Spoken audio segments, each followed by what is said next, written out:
All right, now to give us more perspective in terms of what, of course, is happening in this conflict, we're being joined by Mr. Adrian Calamil, who's joining us live from New York. He is a fellow at an Arabian Peninsula Institute and also a terrorism and Middle Eastern scholar. He's joining us live on this broadcast.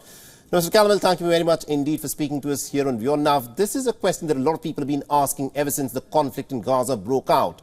You know, the low-intensity conflict that we've witnessed at the border between Hezbollah, that is in Lebanon, and Israel, has now dragged on for over 5 months now. There are reports that Iran is, in fact, managing to smuggle through more weapons into Lebanon to give provided to Hezbollah. Do you expect the border between Lebanon and Israel to flare up in the coming days? Absolutely. I think we're past that point. Everybody has been talking about the Lebanese border heating up. It's already hot. So you have Hezbollah launching rockets into Israel, and then you have also Israel prepping a battlefield, hitting targets in southern Lebanon, and then hitting targets farther to the north in Bekaa Valley and areas that are heavily controlled by Hezbollah.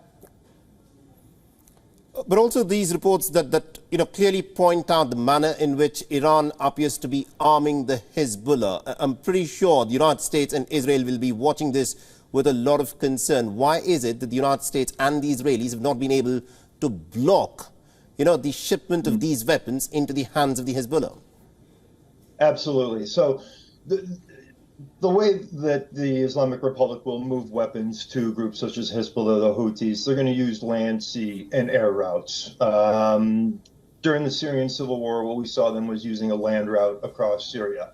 During this conflict and what's played out since October 7th, what we have seen is increased activity from the Israelis hitting targets inside Syria that are transporting weapons from the Islamic Republic to across Syria and to Hezbollah. During the Syrian civil war, we saw over 200 Israeli airstrikes that we know of that are hitting. What is a major concern are precision-guided missiles. So that is one of the major concerns, are the precision-guided missiles. Now, with these strikes taking place in Syria, we have the Islamic Republic shifting the sea routes. And generally the sea routes, you can't move, I would say, as large equipment, missiles, those type of materials, because it's done surreptitiously through smaller boats, vessels, etc. But when you start using commercial shipping vessels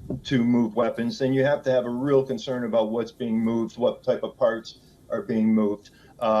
Now, why is it not being interdicted? All that shipment goes up the Red Sea. That's the big question. Why is that not being taken care of?